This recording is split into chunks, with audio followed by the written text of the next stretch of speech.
Welcome to After Dark at the Fixed Ops Roundtable, featuring Katrina Ness, Vanessa Collins, and Ted Ings. This episode is brought to you by BG Products, partners beyond products. And now for your hosts, Ted Ings, Vanessa Collins, and Katrina Ness. Good evening, everyone. Happy Wednesday night, and welcome to the Fixed Ops Roundtable's After Dark show. Tonight, we're joined by one of our familiar faces, Robert Migliaccio from Carter Myers Automotive Group, also known as Migs, our friend here. As you can see, he has a hashtag below his name. It says, Migs Take Over. That's it. That's what I do. That's what I've been doing. I've been putting it out there for a little over a year now and just kind of letting everybody know that I'm available for social media. I'm making it happen. I love it. Rob, it's been more than a year, hasn't it? Well, the hashtag's only been about a year, but yeah, it's been a little over a year since you and I kind of started our venture here and started participating in the Fixed Ops Roundtable and conversing with Ed Roberts, and it's been a pretty good ride. It has been. It's been good. I know our joking story. I piggybacked knowing Ed Roberts and snuck in the Ted's inbox and said, "Hey, I know this guy Ed Roberts, and I think I'd really like to get involved with the Fixed Ops Roundtable." And Ted did a little accreditation on me and made sure I was legit. And he said, "Hey, well, let's get you on here." All right, and welcome also to Vanessa Collins and Katrina Ness. And now you guys are still at school, right, at Northwood, right? Yeah. Yes, we are. Rob was asking about that in the green room. How much longer you guys got at school? So Katrina and we are both in the BBA MBA program here at Northwood. So I'm in my fourth year and she's in her third. So I'm currently pursuing my Master's of Business Administration. It's a 1-year fast-tracked master's degree that starts in August and then ends around the end of July. So it's super intense and fast-paced, but I've definitely been enjoying it so far. So. Yeah. And Jamie Alexander, good evening. These are two up-and-coming ladies in the industry, right? And again, congratulations to Katrina Ness. Katrina, I don't know if I'm not sure everybody knows the news that you announced just a couple weeks ago here on the show. If you want to share that with us again. Yeah, I'll share it again, of course, because it's so exciting and it's been a wonderful opportunity. But at Northwood, we have the largest outdoor auto show in North America, new car auto show. And I got appointed the 62nd general chair. So it's been happening for 62 years. It's this very large event. It's all student run. And I have the honor of leading it this year. So I'm super excited. It's been a big passion of Vanessa and I for the longest time. And I can't wait to hold this role.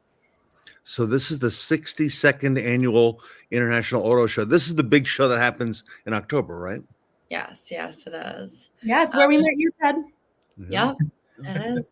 It's been a year already, right? How about that? And Rob, these two young ladies wowed us, right, on the Northwood panels, and Katrina was on a student panel, and Vanessa, I believe, was a social media chair, and we met her on Saturday morning at the Women's Roundtable. So. Mm-hmm. Yeah, that Northwood pop-up was quite an event, Ted. You put together there, and it was definitely nice to actually bring it full circle there. And obviously, we got to have CMA partake in this year's event most recently with you guys too. So it was nice to get us out there. Yeah, it was good to see meet Justin Morgan, right? Yep, he's a Northwood alum as well, which I don't know if he shared that with you guys. So he was reminiscing being back home, and he actually had family in the area, so he got to kind of take a little trip around town and then make it out to you guys and really kind of run down memory lane. And then Beth Lucchese, our corporate recruiter, was out there kind of sharing her vision of CMA and what we do. So it was very nice to have them be a part of it and get out there for us. Eddie Campbell, good evening. I've seen you on social media. I don't know what you do or who you are, but thank you for all the support, okay? And we appreciate you very much. And so, Katrina, you're preparing now for the 62nd show that's next, like a year from now in the fall? Yes, the day the show ends, we start planning the next.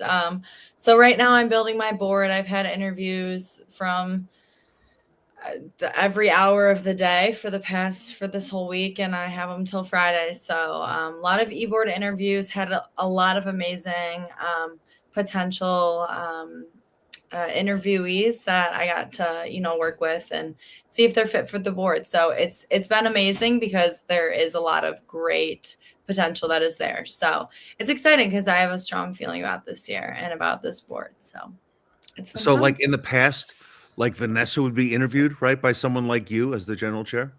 Yeah, actually, Vanessa and I, when we both got on the board, we were in an interview together because there's so many students that go for these roles that they do kind of group interviews. And Vanessa and I and Brooke as well, we're all in an interview together. And we didn't think that we were all going to be able to be on the board together. We didn't even know each other at this point either. And we did it. We all got offers, and the rest is history. That was some show in October, both shows. Yeah. I just had a feeling, Vanessa, that this one felt bigger than the previous year. Maybe we were exposed to more people. I'm not sure, but there was a lot of activity, a lot of cars, a lot of students, and that second day we did all those panels. There was a lot. I think that part of it has to do with the CAM Summit. That was a huge event, brought in a lot of people, and it was very successful. And then also we were blessed with amazing weather, and our board put together, a great show. We had such a strong kind of connection within the board. It really felt like a family. So I think that really allowed us to put on the best show yet. Rob, we can't let this comment go. No, I was going to think you can't. Mike Weldon, good evening from the Mexican Riviera. He is definitely living that retired life. He's back on a cruise, right? That's awesome. Him and Mrs. Good Weldon. for you. Living vicariously through his posts that he keeps putting up too. Yeah. Mike, congratulations. Keep us posted. Let us know what's going on this cruise. And I'm so jealous. Look at this. Sarah Van Tyne is here. Northwood was incredible, right? Continues to be. And, congratulations. We met so many people there, so many students there. And so, Rob, we took a lot of that event that we did at the pop-up, and that's going to be rebroadcast as part of next week's 4-day show. And it actually fits really well, okay? And I've had a lot of people contact us, and they're excited about what they're going to see next week, because some people missed parts of the show, missed all the show. So it's going to be like new, but it's only like 20% of the show that we're doing next week. So Larry Sherman, good evening. So that's awesome. That's amazing to hear. Yeah, Don Andres, I agree that Cam's was so strong, and so you get a chance to see that again. And Don was there, and Vanessa, if you don't mind, tell us about next week, because that's going to start on Monday, I think. Yeah, so our next event, like we always say, is coming up fast, and it is just next week, our Tailgate Touchdown event. You can get your complimentary tickets right now at fixedopsroundtable.com. Again, it's a virtual event, 4 days, all online, Monday through Thursday, November 18th through the 21st. So coming up fast, and make sure to secure those complimentary tickets. So are you and Katrina going to do the introductions or the transitions, as we say, for all the speakers? Absolutely. Yeah. I'm not going to spoil, what we're wearing or anything, but we are definitely going to be going with the theme of Tailgate Touchdown. And yeah, Katrina and I, we always do the transition. So we kind of open up the show and transition between the speakers and panelists and keynote speakers. So it's always a great time. Katrina and I we love doing it. And yeah, we just got the script. So we are starting the process of that this week. Yeah. And Ted, I'll just put out there, I mean, if you want to add me on that promo shot as the water boy, I gladly take the honor of that. Vanessa and I were talking today. We were like, we should be the cheerleaders on there. How come we didn't think of that like 2 weeks ago, right? We're going to think bigger. We're going to put you guys on as the owners. That's more like it, yes. I love it. Maybe a year ago, but now owners, for sure. Right, Rob? So, yeah. But absolutely. So yeah, this event's coming on fast, and I don't think a lot of people realized we had an event coming up in November. But the reason we record, Rob, all these segments in advance is so they look their best, but also so that Vanessa and Katrina can introduce all the speakers, and that takes some time, right? We want to use the theme, when we introduce them, and make it fun and interesting, and So all that's going to take place over the next couple of days, and then Monday morning at 9 o'clock Eastern, we hit the ground with the event, and we're excited about that. So a lot of great stuff. Rob, we want to find out more about you tonight. Sure. And about you and your career in automotive. We're talking in the green room. You have 4 children, and take us back in time. How'd you get into the car business? Was that intentional? I guess I was probably going to have it happen no matter what. So when I was young, I was tinkering with my older brother's cars and started trying to upfit them and stereo system installs, custom interior work, and at least that I thought I was doing at the time. And just always enjoyed them. So as soon as I got finished up through my high school situation, I kind of looked at it as I'm going to get into a position where I need to work. I'm not going to college. At least I made that determination. I wasn't. So I started working detailing actually at the time. So I was detailing for independent through a dealership, through a Toyota store, and learned that I was pretty good at that. So I kind of started doing that on the side and working at a dealership. And then I met my wife, and her grandmother at the time worked at a BMW store, and they were looking for a detailer. And that's really kind of where everything kicked off and really took off from there. I was working at a dealership in New Jersey at the time at the BMW store there, and I worked up everything in the back of the house. I worked through detail department, parts driver, shipper receiver, wholesale, retail counter, tech counter, assistant manager. And then we had moved from New Jersey to Pennsylvania. I transitioned over there, and the dealership I was working for liked my work ethic, and they wanted me to launch their service department for Mini Cooper at the time when we took on the franchise. So I went and worked as an advisor there for a number of years, and really kind of enjoyed that side of it more than I thought I was going to. It was definitely more of where I was kind of headed with my career thoughts, and took that into service manager position outside of that group. Unfortunately, they just didn't have any growth there for me to get to that position. And the rest was kind of history. I went through a couple dealer groups, kind of finding my place and what I was going to do, and ended up being a fixed operations director for a pretty well-known group and good group up in Pennsylvania, and was running a couple stores for them, and obviously different departments as a fixed ops director.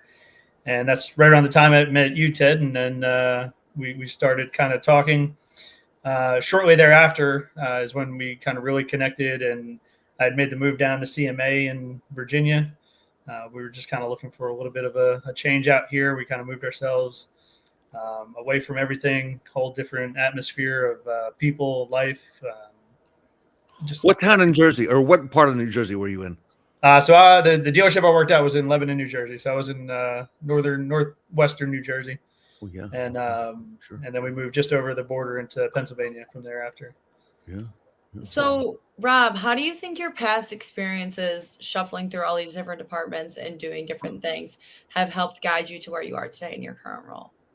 I think for me, obviously, one of the big things I took away was as I was coming through all those departments and working through them, truly working through them, I really got to grasp each physical concept of every department before I was moving into the next position. Not only was I able to, when I got to a management role, kind of feel the pain of the staff that I was working with, I could kind of show them and guide them the things that I had learned, because a lot of the times I didn't have those mentors, or I didn't have people there to help me kind of get through those places of where I needed to be. So I could show them that, this is how I actually worked the counter to take care of a customer. I wasn't just appointed to this position. I actually worked up through it. And I think it helped gain respect of a lot of them, because I could actually get out on the desk. I could go in the parts department and look up and bill out parts and pull the parts off the shelf accurately. I could go out on the desk, check a customer in, check a customer out, run it through the shop, and really kind of grasp every aspect of what we were doing. So for me, it just gave a lot of hands-on. So I understand a lot of what is needed to do that job and get through. Yeah, that's awesome. And starting out as a detailer all the way to a service director, you've been in the business for a long time now. You're very seasoned, and you've seen, the industry go through changes. So my question for you is, what are some current trends that you are seeing in the industry? So obviously the biggest one in the service side of the world is how far behind we are in technology. So technology is definitely expanding faster than we're changing with it. And really, Tully's a big proponent of it, and he does a great job with it, I know.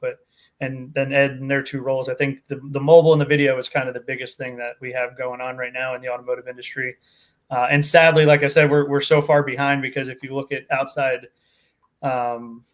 businesses that are already doing this and have been doing it for years, and the automotive world is just kind of coming around to it and getting into the scale of what all these other businesses are already doing, from plumbers, electricians, stuff like that. It's pretty wild to see how far behind we are sometimes, because we're so set in our ways and don't want to change. Right. What about AI? Has Carter Myers started to touch AI and dabble in it within the service department yet? We have actually. We just had our service manager meeting, and we had a good presentation from a fellow partner on the Fixed Ops Roundtable now, with Numa, actually. Not to kind of broadcast anybody, but so I actually worked with them when I was at my dealer group in Pennsylvania and helped kind of some of their platform get set up, and they've really kind of grown, and they're an AI-based company that does a lot of work in it. So I know our sales department uses a lot of AI features in their pickup of getting customers off the websites and stuff like that. But from the service side, we're definitely starting to venture into it. A lot of the AI features are coming into almost all the platforms that we're using. So things like, Google reviews and stuff like that all have a widget attached to it now that have an AI version to take your script and kind of write it out in a more professional manner, in proper grammar and all that. So everything looks more polished and put together. And then the same with the different functionalities that we have going on. So we're definitely going to see it grow as we go more. We had a good meeting with that, and it was a good turnout for what they presented to us, and how their program has kind of changed the scale of what they're doing as well. So I think we're going to see a lot of it moving forward here. Rob, speaking of Numa, if that's who you're referring to, yeah. They're on the roundtable next week on Tuesday. By the way, everybody, the full agenda is online. If you go to fixedopsroundtable.com, I see Fred Ford in the chat, Don Andres, Larry Sherman and Tony and Sean. You could pick out your sessions and see what times that they're playing. It's all was posted a couple hours ago. But Numa is going to do a segment, Rob, where we go online live on the internet, okay, and we go to, and this is the executive vice president of Numa, and we're going to go online to ChatGPT, and we're going to ask ChatGPT some questions, okay, about services on behalf of the customer, okay? What happens when the advisor tells you that you need tires or brakes? And I think we're going to be amazed at what we find from ChatGPT, the information that comes back to the customer, and that the advisor can also tap into. It's pretty wild. And we did it, with no prep, and we just went online and did a whole session based on that. And I thought it was pretty amazing. So I won't spoil that, because they did a little bit of that in their presentation with us, and it was pretty cool to watch it come together. I'm not going to lie, just to see how it all tied in, and after you watch the panel on it, and you truly start to understand how AI works and what it's doing, it's intense how it can change just the way it puts the words together in a format, and the classification of how it puts it together and whatnot. It's pretty cool. I think it's really unique, because I think we can use it as a tool to even train, put this in easier words for a customer to understand when you're trying to describe, hey, you need tires, this is what you should do, So I think it could be a useful tool for that as well. As well as I think on the new car side of things, vehicles as well, and getting I need these features in my vehicle, what should I look for? And I think it's a really cool tool that can be utilized all around the automotive industry.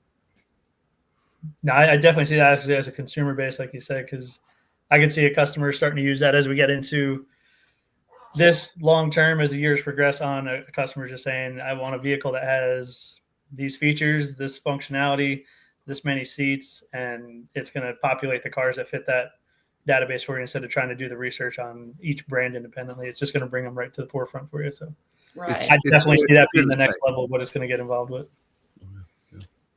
No question. Sure. I'm enjoying this interview, Rob. Okay, because you and I have known each other for a while, but I'm watching these two ladies ask the questions, right?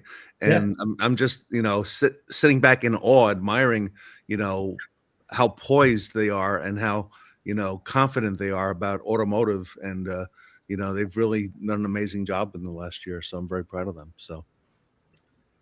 I would have to agree. I was spot, actually going to say on the intro, they looked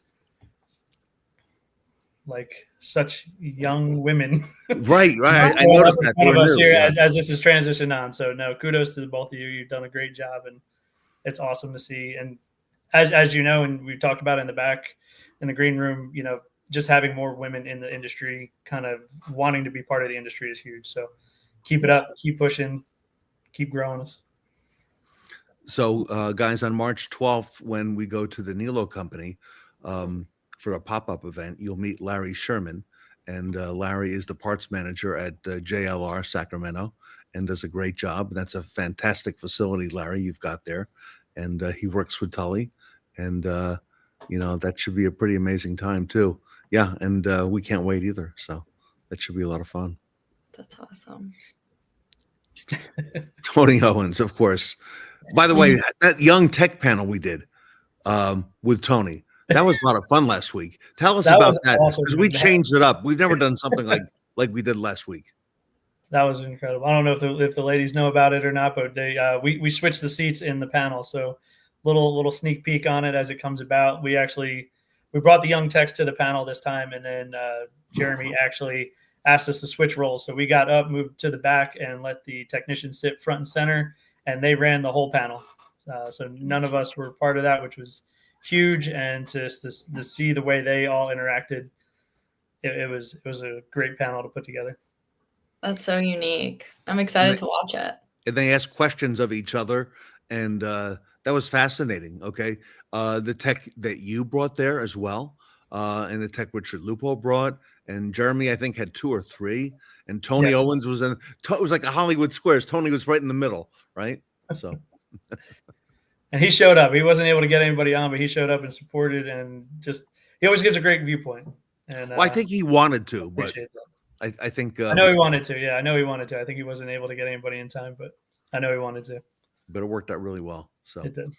And Alan Bass from All American was on there, and Sean Kingry, you were on there as well. So that was pretty strong. Really good panel. Mm-hmm. We got a good lineup for this week, next coming week. So I'm really pleased with all that. That's awesome. And a lot of Northwood coming up on that panel too, on that show. So it's going to take over the show soon. For sure. Yeah.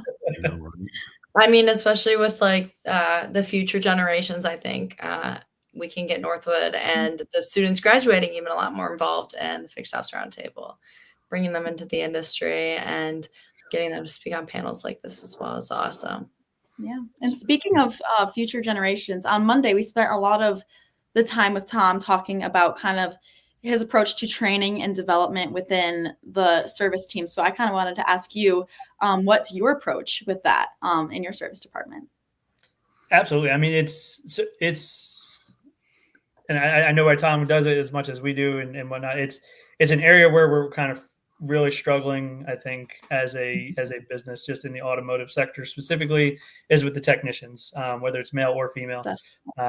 So everybody's adapted the role of grow your own, and everybody's trying to find their own way through that. And we work with that, and that's a lot of why Beth kind of is all over the place for us. She goes to every trade school, she goes to every high school. We do family days, we do family interviews to get the parents involved for the students. That way the parents are supporting the students as they're going through into a career that a lot of them feel isn't very lucrative or going to grow their child into having something special. So realistically, it turns into that. So we do that where we are. I have about between the 5 stores that we have in the Valley, we have probably about 7 or so that are in somewhat of an apprentice program. We have a couple high school students that are directly only an apprentice program. That is all they're doing. And we're trying to get them to a position. And at the end of the day, it just helps us, one, create someone with no bad habits to know the proper way to do stuff, not come in or be taught the wrong things, and then also give them all the tools they need to continue to grow and grow with us specifically, because we try to embody keeping our staff around, having less turnover as much as possible. So somebody like Jackson, who's in my store, he's a 17-year-old going through high school. Wow. When he turns 18 and graduates and he joins our ESOP, if he was to stay with us through the ESOP program for the employee stock ownership, the people that we have that have gone through that have retired from CMA as millionaires. So Tell us about that, because I don't think a lot of the audience has heard about that ESOP, because that's the only one that I know of. Yeah, I think Eliza's told us we're one of 5 auto groups in the U.S. that actually are an ESOP. So ESOP is an employee stock ownership program. As employees of the company, we own 26% of the business, and that is every aspect of the business as well. They share in everything that we do. So it's not just just the operational aspects. It's the building, the properties, our warranties, everything that we do is put into that, and then they share a percentage of that profit to all the employees, and then we own 26% of that profit. So it's pretty awesome. It's a nice process for us to kind of go out and sell to prospects that are trying to come into the program and want to work in the area, and why they should work with us. So we definitely do utilize it and try to kind of put that at the forefront of longevity and long term. We try to look past the short term, the 1 year, 2 year, 3 year. We're looking the 5, 10, 15, 20. We're really trying to push people to be lifetime employees with us. Yeah, it's super awesome, because again, like you said, it reduces employee turnover and it has them staying with you longer, but it also puts in an aspect of like, hey, this is yours too. You own shares in it. Work harder, I guess, Yeah, the owners just care more, or just do more. In the aspect, when you're the owner of a business, you tend to take a little bit more pride in what you're doing. Yeah. And you tend to look at things a little bit differently as well. So that's a lot of what we kind of try to embody when we talk about that and bring that up, just because everybody's empowered, and realistically, if they need to handle something or address something, everybody's empowered to really kind of take care of the customer at that point then. Right. And what does Beth Lucchese do with the company? So Beth is our corporate recruiter. So Beth goes out. She actually, like I said, she works with primarily a lot of the schools, either college, high school, or the trade schools, getting in front of everybody and talking about the CMA programs in a whole. Obviously, with our market, we go all throughout Virginia. So we have a lot going on there. And her main role in what she still does now, she does a lot of the interviewing ahead of time, a lot of the pre-screening, and setting us up with the actual quality candidate, I'll say appropriately, because it's any position really that she's hiring for. So getting the right candidate in front of us, so that way when it gets to the interview process with us, we've already vetted them through, and we're pretty much in a is it just a right fit for this store? Is it a right fit for this position? Or where would we really want to move them to? All right. Well, we're going to see Beth on the show next week, I think, on a couple panels. Robert, you're all over the show as usual, and we got a great lineup next week. The show starts on Monday. Fixed Ops Roundtable Tailgate Touchdown, and just a few of the speakers that you're going to be hearing from. Brian Benstock will be with us. Vanessa had a chance to meet and interview him at the Northwood CAM Summit. Kaylee Filio has 2 panels that she's doing with us. Ed Roberts, what can I say? Ed will be with us, of course, on the show, and of course, the great Tully Williams will be with us, as is Brian Kramer. And Brian's got some great segments coming up. Also, Kim Saylor may be a name that Vanessa knows as well, from CDK Global. So she's doing a segment, Robert, on tech video. Okay. So not to be missed. Okay. Real first there. And Mike Stoll, of course, is all over the show. And this gentleman here, Robert Migliaccio, will be on the roundtable, and very prominent, I may add, as well. So Wonderful. good stuff. Yeah, like all that. And there she is, Beth Lucchese. So all right, guys. So thank you for being here tonight. Rob, thank you for sharing all that information. Yeah, absolutely. Thanks for having me on, guys. Anything else you want to add? Final For me, words? I mean, let's get into the show next week. I think there's a lot of panels that are set up. It's been very instrumental in my growth in my career. So, anybody who's out there, just get on, pick some panels, start listening and watching, and you'll be. It's very interesting. Yep, and there'll also be a panel, the mother and daughters panel at Northwood, Katrina, and we'll hear from some moms and daughters, okay, of Northwood. And oh, look at that! Here we go. There's Katrina, and there's Jen Ness. Good evening, Jen. And there's Taylor and Sarah. That was a fun panel. That was very fun. Very fun. Very unique as well. So, got a lot of great feedback on that. Okay, so yes, and I know that went all the way up the ladder. Okay, that feedback, because I heard really good things about that. So yeah, so a lot coming up next week, everybody. So Monday morning, if you don't have your tickets yet, fixedopsroundtable.com. Let's get them, get in. And again, the agenda is online, and Sarah's texting me now, and she's going over the agenda also. So, and then we'll see everybody there. And then the following Monday, we're going to have all the best practice winners on the Monday before Thanksgiving. So that should be fun. I'll have to go for a TV. Got to get number 2. Yeah. All right, guys. Hey, thank you so much. Have a good night. And we'll see you all on Monday at the big Fixed Ops Roundtable event.